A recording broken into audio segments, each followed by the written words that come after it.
Bienvenidos a Club de Prensa en NTN 24. Transmitimos desde Washington, a 3 cuadras de la Casa Blanca. No olviden ustedes que al final del programa lo pueden encontrar en nuestra página de Facebook, por nuestra cuenta de Twitter y el audio, el podcast en SoundCloud. Les doy la bienvenida hoy a los invitados a Club de Prensa. En primer lugar, el corresponsal del diario ABC de Madrid, Manuel Erice. Bienvenido a esta mesa como siempre. Muchas gracias. Dori Toribio, corresponsal de Mediaset de España. Bienvenida también. Gracias. José López Zamorano, corresponsal jefe de la Agencia Mexicana de Noticias Notimex, bienvenido a esta casa. Gracias. Y Muni Jensen, analista política del Club de Prensa, bienvenida también. Gracias. Y el primer asunto, Manuel, tiene que ver nuevamente con su país. Hubo elecciones generales en España el domingo pasado. Las penúltimas habían sido el 20 de diciembre y no se pudo formar gobierno.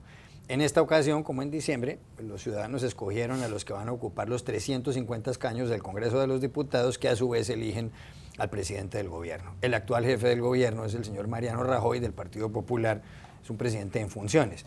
El resultado, como mencionábamos ayer, es que volvió a ganar el PP, incluso con un aumento de 14 escaños, logró 137. Se necesitan 176 para tener mayoría para gobernar. En segundo lugar estuvo el Partido Socialista Obrero Español con 85, perdió 5 escaños con respecto a diciembre. En tercer lugar, la coalición de Izquierda Unida y Podemos con 71 escaños, no sufrió mayores variaciones. Y en cuarto lugar, hay otros partidos más abajo, Ciudadanos con 32 escaños y perdió 8.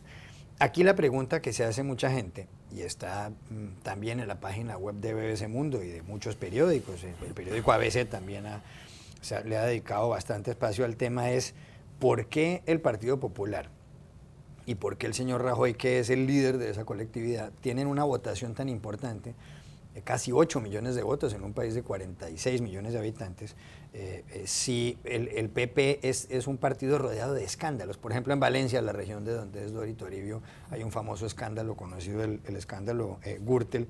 9 de los 10 ediles de Valencia del Partido Popular se han visto involucrados en este escándalo. ¿Por qué, rodeado de escándalos, el Partido Popular gana y aumenta la votación?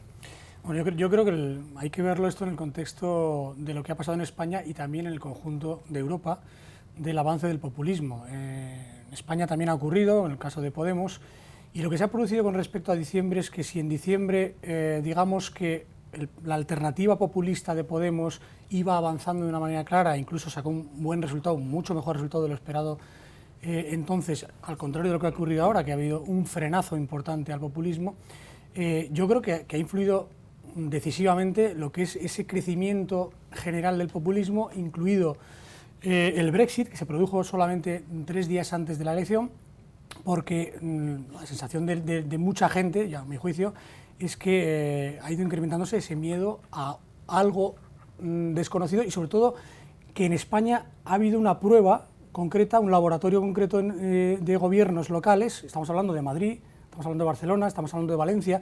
Las grandes ciudades españolas estaban gobernadas por esa nueva fuerza radical de izquierdas, que además con vínculos probados con el chavismo venezolano, que no es precisamente un ejemplo de gran resultado de gestión en Venezuela, está en un momento, probablemente el peor momento de su historia, por lo menos de muchas décadas, y por tanto los españoles han tenido tiempo para ver de qué era capaz ese movimiento o esa nueva fuerza radical de izquierdas a la hora de gobernar.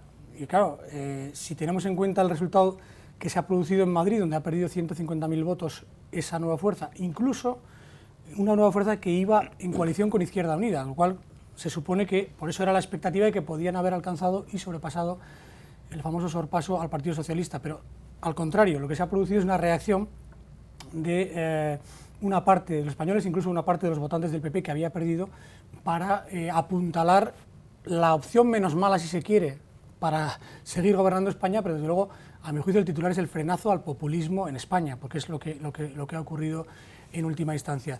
Por tanto, yo creo que el Brexit influyó en ese sentido, probablemente para apuntalar algo que ya era un temor, un miedo a que pudiese gobernar y, desde luego, ser segundo Podemos, y en segundo lugar, la derivada de lo mismo, el Partido Socialista logró aguantar, porque también yo creo que hubo, en cierto modo, un refuerzo de en los partidos clásicos, no solamente el Partido Popular, sino también por lo menos para mantener el tipo o para salvar los muebles el Partido Socialista. Hay quienes dicen de todas maneras que el éxito del Partido Popular se debe también a la división de la izquierda. Pues los partidos de izquierda, por un lado está el Partido Socialista, el PSOE con 85 escaños, repito, el PP tiene 137, pero por otro lado está esta coalición de Izquierda Unida y Podemos con 71 escaños, lo cual daría 156 escaños de izquierda frente a los 137 de los conservadores del PP. Y a un argumento más de la teoría política que yo creo que se da en todos los países del mundo, y es la disciplina del voto de la derecha.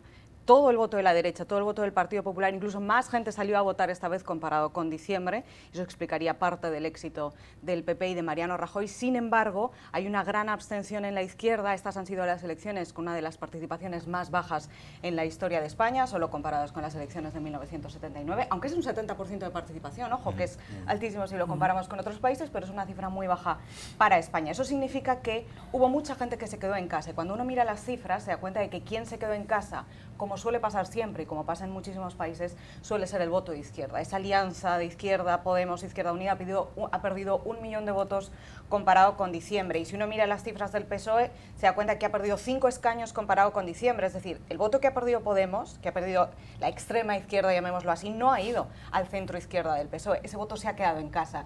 Y evidentemente descartamos que ese voto haya ido al Partido Popular o a Ciudadanos, quizá en menor medida, porque ese trasvase de voto entre derecha e izquierda que ocurre en otros países como aquí en Estados Unidos, eso no ocurre en España. Alguien que vota a Podemos no va a votar al PP ni viceversa. Entonces, ha habido una gran abstención que generalmente siempre sufre más la izquierda. Cuando el votante decide quedarse en casa, siempre suele ser más veces un votante de izquierda. Esto por un lado explicaría la victoria del PP y de Mariano Rajoy, pese a este argumento que yo recuerdo el domingo por la noche me llegaron muchísimos mensajes de amigos estadounidenses que viven en España de ¿cómo es posible? ¿Qué os pasa a los españoles? Y yo le contesté, ¿y qué os pasa a los estadounidenses? Porque esto nos está pasando en todas las partes del mundo, ¿no? Esta sería una de las razones, el discurso del miedo que la campaña del PP y la campaña de Mariano Rajoy supo construir muy bien, de el miedo a este bloque de extrema izquierda, que en España además tiene raíces históricas y que encima se vincula con Venezuela. Esto funcionó muy bien para que mucha gente decidiera optar por votar al PP, que es un partido con más experiencia política, más experiencia de gobierno comparado con estos nuevos partidos. Se ha aplicado mucho lo que se llama en España el voto útil, es decir, gente después en unas segundas elecciones, por miedo a que haya unas terceras elecciones, aunque no está completamente convencida de votar al Partido Popular, han ido a votarles aunque no sea la mejor opción. Y esta sería mi conclusión, que yo creo que esto es algo también con lo que nos podemos identificar en muchos países del mundo. Aquí no gana nadie. Es verdad que el PP tiene más, ha tenido unos buenos resultados comparados con hace 6 meses, pero tiene 50 escaños menos que hace 4 años. El PSOE tiene el peor resultado de su historia otra vez, Podemos se estanca y Ciudadanos es el único partido que además pierde una cantidad importante de escaños. Aquí no gana nadie, porque el escenario en España es desolador, la gente no sabe a quién votar, y votar por el mal menor es un escenario terrible para una democracia, y ese es el escenario que lamentablemente tenemos en España. Usted escribió una columna del diario País de Cali el pasado sábado titulada tal vez La política del miedo. ¿Es que a Rajoy le funciona el discurso del miedo de decir que ahí vienen los populistas de izquierda? Sí, también le funcionó la receta de Obama de don't do stupid stuff, es decir, no hacer tonterías. Él hizo realmente ni tampoco grandes genialidades ha hecho Mariano Rajoy, pero le funcionó. Pienso que él fue el que menos se equivocó en esta campaña, y si uno mira uno por uno, en el caso de Podemos hay una especie de envejecimiento del modelo de Pablo Iglesias, y también esta alianza con Izquierda Unida quizás asustó al ala más moderada de este nuevo movimiento. Por otro lado, Rajoy fue muy fiel a sus votantes pensionados, que son a la vez votantes muy fieles, y mantuvo un mensaje completamente consistente con lo que ha sido su filosofía. La izquierda estaba un poco más fracturada, un poco más dividida y debilitada, y para Ciudadanos, al mostrar su voluntad de aliarse con la izquierda, también asustó a los moderados. O sea, que ¿quién se equivocó menos? Pues Mariano Rajoy.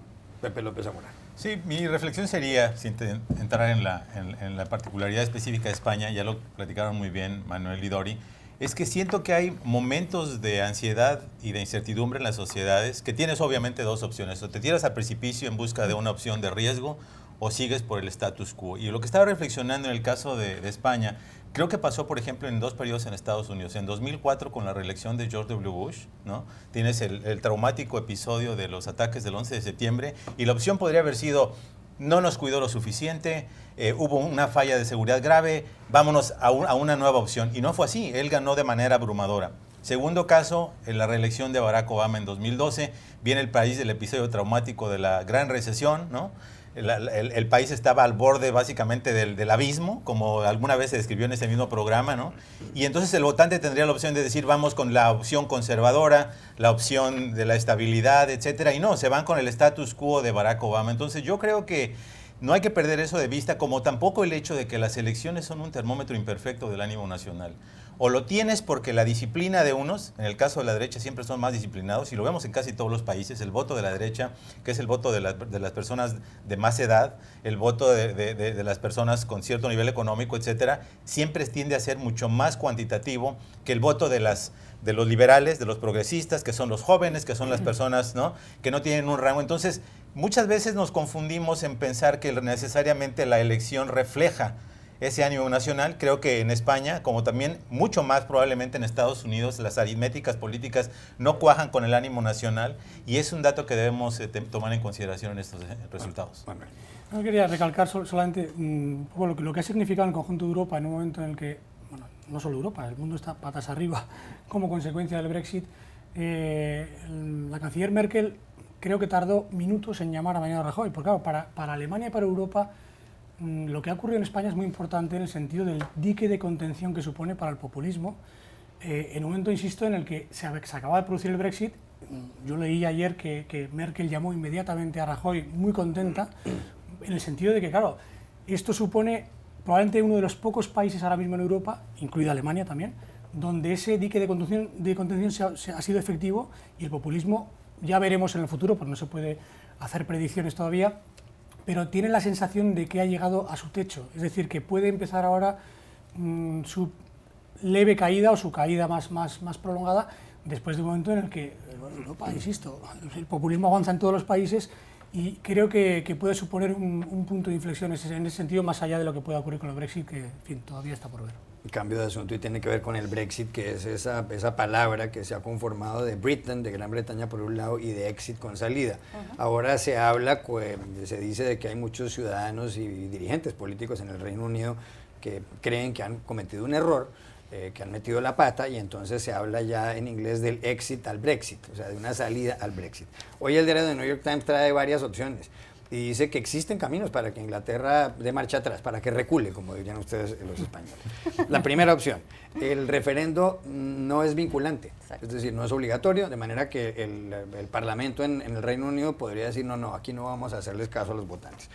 Por otra parte, hay parlamentos regionales, como el de Escocia, que forma parte del Reino Unido, como el de Gales, como el de Irlanda del Norte, especialmente el escocés y el de Irlanda del Norte, donde hubo votación mayoritaria a favor del no, que podrían vetar el Brexit. Y por otro lado, existe otra posibilidad de convocar a otro referendo. Y en la Unión Europea ha pasado muchas veces. En Dinamarca ha habido alguna vez con 8 meses de diferencia un referendo. En Irlanda ha habido referendos que cambian la opinión del público, de los ciudadanos, algunos años después. ¿Usted cree que eso va a pasar?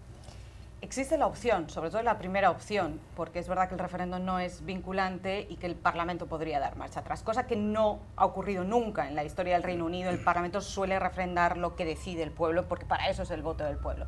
Pero es cierto que esa opción podría ser realista. También tenemos las más de 4 millones, también tienen las más de 4 millones de firmas que hay ahora mismo recogidas en el Reino Unido para repetir el referéndum. El problema, yo veo 2 problemas fundamentales. Uno no puede ir repitiendo referéndums porque no les gusten los resultados. Valen plata, valen dinero. Valen dinero, y además hay más de 10 millones de británicos que se han expresado y han dicho que quieren salir del Reino Unido, por las razones que sean. Pero a mí me parece que estas cosas hay que respetarlas, y esto además creo que también podemos trasladarlo a todos los países del mundo, a España, que estamos hablando ahora, podemos trasladarlo aquí a Estados Unidos. Quiero decir, despreciar el voto de esa manera por asimilarlo a movimientos populistas, por ejemplo, creo que no es lo correcto. Creo que lo que hay que hacer es escuchar el mensaje de las urnas, que cuando estos movimientos o estas causas o estas razones tienen tantos votos, suele ser porque hay un malestar importante entre la población y porque hay unas protestas y hay unas quejas. Entonces, esto sería lo primero que hay que hacer en el Reino Unido, escuchar por qué tantísimos millones de personas han votado por esta opción, qué hay que arreglar, qué hay que solucionar. Y segundo,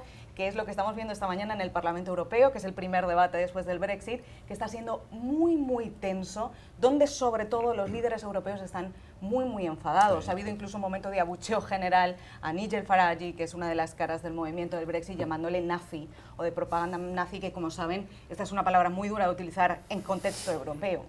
Es decir, los ánimos están muy caldeados y ahora parece que se está produciendo el movimiento contrario. Los líderes del Brexit están dando marcha atrás y diciendo, uy, no sé, pero los líderes europeos están diciendo, ¿habéis votado salir? Pues ahora hay que salir y además hacerlo cuanto antes. Muy bien. Y Angela Merkel fue muy severa diciendo que Inglaterra no podía quedarse con todos los privilegios y con ninguna de las obligaciones. Y ha sido contundente a la hora de decir Inglaterra no puede simplemente seleccionar qué partes de ser parte de la Unión Europea les funciona y tampoco se pueden quedar ahí medio familia, medio no familia. Tienen que ejecutar la decisión que han tomado. Yo creo que los 4 meses que hay un poco de tregua pueden servir para una salida negociada o por alguna resolución distinta de este referendo. Lo que pasa es que va a haber también unas serias consecuencias a eso. Los extremistas, los partidos antimigratorios, Angela Merkel también ha dicho que lo de migración no es negociable. Es decir, por un lado hay una gente que no está dispuesta a negociar, por el otro hay un grupo de extremistas que está muy convencido de que el Brexit es la salida para el Reino Unido y en la mitad están los arrepentidos, pero los arrepentidos son los menos. Son 4 meses porque David Cameron, primer ministro británico, va a renunciar efectivamente a partir de octubre. Ya regresamos a Club de Prensa. Volvemos al Club de Prensa en NTN 24 desde Washington. Muni, a propósito del resultado del referendo en el Reino Unido, donde el 52% de los ciudadanos decidieron que ese país debe retirarse, debe salirse de la Unión Europea, hay muchos cuestionamientos a este sistema de consulta popular. Alguna persona, Alastair Darling, que fue ministro del Tesoro, exministro del Tesoro del Reino Unido, dice, mire, la consecuencia de este referendo es que ahora no hay gobierno, el señor David Cameron va a renunciar en octubre, no hay oposición porque el señor Jeremy Corbyn, que es líder del Partido Laborista, vio cómo le renunciaron 11 ministros del gabinete en la sombra y dice que todo está, como acaba de decir Manuel Erice, aquí patas arriba. Pero además hay cuestionamiento a este mecanismo en las páginas de la revista The Economist. Hace una semana decía, en los años 70 se convocaban en Europa 2 referendos al año, ahora se convocan 8, con un gran costo económico. Por ejemplo, en octubre en Italia se va a decidir, los ciudadanos van a decidir si aprueban o no un cambio constitucional, pero hay referendos como el de Alexis Tsipras, el que convocó el primer ministro griego, en donde los ciudadanos rechazaron los planes de la Unión Europea y resulta que después el señor tuvo que dar marcha atrás. Está realmente con poco prestigio la vía del referendo. Puede ser una equivocación convocar a los ciudadanos a las urnas, cosa que parece absurda, hablando de un sistema como la democracia, o lo que pasa es que ahí sí, como decía Winston Churchill, la democracia es la peor de todas las formas de gobierno, con excepción de todas las demás. Bueno, los referendos siguen siendo infrecuentes a pesar de que ha aumentado su uso. Lo grave no es el referendo, sino el hecho que la mayoría simple sea quien tome unas decisiones tan supremamente importantes y que definan unas pequeñas minorías el futuro en este caso, el futuro de un país. Las decisiones importantes en los parlamentos se toman por 3/5 partes, por 2/3 partes en el caso de las enmiendas constitucionales en Estados Unidos, y creo que aunque el referendo es un instrumento de ir al pueblo a preguntarle una cosa, sí o no, no debería decidirse por una mayoría simple. Y por otro lado, el hecho de simplificar tanto los asuntos más complejos también se presta para el populismo y para las imperfecciones. Es un error convocar referendos en el sentido de que de pronto la gente vota más con las entrañas, con los sentimientos, con los intestinos, en lugar de tomárselo con cabeza fría o pensar así es un atentado contra la democracia. No, iba a decir que los referendos los carga el diablo. Yo creo que los carga el inepto político que los organiza, pero por una razón fundamental. Cuando uno organiza un referéndum o digamos plantea o lleva en el programa, como hizo el primer ministro Cameron, un referéndum, tiene que tener en cuenta las consecuencias. Esto no se puede hacer, bueno, voy a hacer un referéndum y luego ya veremos. No. ¿Qué plan tenía el Reino Unido para el caso de que se rechazara, o en este caso se aprobara la salida del Reino Unido? Ninguno. Estamos viendo ahora mismo que estamos hablando que no se sabe qué va a pasar, porque quien organiza ese referéndum tiene que prever un plan para el sí y para el no, digamos un plan para cada una de las opciones. Por tanto, el referéndum no puede ser una cosa improvisada para obtener votos de un sector del centro-derecha, sino que tiene que ser una cosa muy meditada. Yo estoy muy de acuerdo con Muni en lo que dice, que un referéndum por un solo voto, a favor o en contra, en este caso a favor del Brexit, puede armar la marimorena, que es lo que está ocurriendo, por un solo voto de diferencia. Por tanto, yo el referéndum creo que es compatible con lo más democrático del mundo, decir que los referéndums hay que convocarlos de manera responsable, sabiendo cuáles son las consecuencias posteriores y, sobre todo, para mí el gran error del primer ministro Cameron es convocarlos sabiendo cómo está en este momento la sociedad, no solo la británica, sino todas las sociedades del mundo, donde hay unos factores de distorsión tremendos, donde hay un populismo avanzando, donde hay una situación de inestabilidad enorme. Por tanto, con las consecuencias, si uno no las prevé, pasa lo que pasa después. Cambio de asunto, Pepe. Aquí en Estados Unidos acaba de conocerse hace algunos minutos el informe de un comité del Congreso, más de 800 páginas, sobre el papel del Departamento de Estado cuando estaba a cargo de Hillary Clinton, que es la virtual candidata presidencial por el Partido Demócrata a las elecciones del 8 de noviembre, durante la llamada crisis de Benghazi en Libia, antes de que muriera Muammar Gaddafi. El 11 de septiembre de 2012, algunos rebeldes se tomaron el consulado estadounidense en esa ciudad libia, en Benghazi, y además ahí murió en ese atentado Chris Stevens, el embajador. Dice este informe, según relata el diario The New York Times, que la señora Hillary Clinton no cometió ningún error, que no hizo nada indebido. ¿Eso la favorece sin duda de cara a las elecciones del 8 de noviembre, donde presumiblemente se va a enfrentar con Donald Trump? ¿O qué lectura le da a usted? Bueno, el gran problema de este reporte de la sección republicana del comité, ¿no?, sobre Benghazi es que está herido de muerte de inicio, ¿no? Cuando el número 2 del liderazgo republicano, Kevin McCarthy, dice en la televisión nacional que básicamente la investigación de Benghazi fue diseñada para socavar políticamente a Hillary Clinton, ¿no?, tienes un problema muy serio de credibilidad de ese reporte. Cuando los demócratas del comité no fueron permitidos en participar en esta investigación, tienes un problema de la percepción de que obviamente está malintencionado y tiene obviamente una inclinación política, ¿no? No sé si me voy con la interpretación del New York Times sobre que no hay nada malo que haya hecho Hillary Clinton. Es un reporte de 800 páginas y algunos solamente hemos podido ver el sumario, pero claramente hay una responsabilidad que asigna a la administración Obama como tal, y es el hecho de que no había una responsabilidad y un posicionamiento de fuerzas para proteger los consulados que estaban en una situación de riesgo, que se sabía que estaban en una situación de riesgo, que había comunicaciones de parte de funcionarios de seguridad del consulado de que necesitaban un apuntalamiento de fuerzas de seguridad y no se hizo por alguna razón. Que en el momento no hubieran podido llegar, que nunca llegaron, en efecto no lo hicieron, obviamente solo agrava el asunto. Pero creo que este ejemplo, Juan Carlos, me parece que es una de estas expresiones de la polarización política que hay en Washington.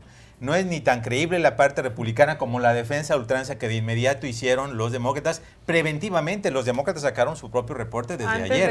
Antes de que saliera el reporte, donde obviamente están haciendo una defensa. Creo que no es un buen servicio ni para los 4 diplomáticos de Estados Unidos que murieron, ni para los diplomáticos de Estados Unidos que siguen trabajando en condiciones de mucho riesgo en el mundo, que no pueda haber el suficiente consenso para hacer un examen exhaustivo, sí, independiente y libre de inclinaciones políticas que realmente busque lo que se debería, que es apuntalar la seguridad de estos difíciles lugares en el mundo. 30 segundos, Dorito. Esta es una pelea política clara, de la misma manera que el escándalo de los emails, porque estos serían los 2 escándalos que tiene ahora mismo Hillary Clinton abiertos y que pesan en su candidatura. De la misma manera que en el escándalo de los emails hay ciertos argumentos que está bien que la justicia se esté encargando de investigar, porque hay ciertas irregularidades que podrían tener problemas y hay base, digámoslo así.